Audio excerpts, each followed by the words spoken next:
இத பாரு, தோலெல்லாம் சுருங்கி பல்லெல்லாம் உளுந்து நீ கிளவி ஆனாலும் உன்னை இப்படியே கட்டி பிடிச்சுப்பேண்டி, முத்தம் கொடுப்பேன், உன்னை பத்திரமா பார்த்துப்பேண்டி.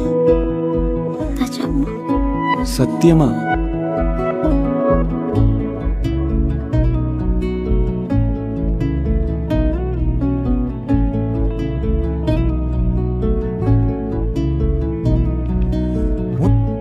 மணியே பூங்கொத்தே கனியே ஒன்ன நகையாணிய தவமா கிடக்க அவளை நிக்க வச்சே சுத்தி 9 கத்தி.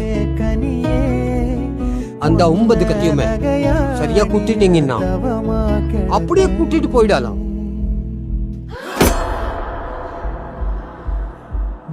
கண்ணே ஆயிரம் கதை பேசுதே.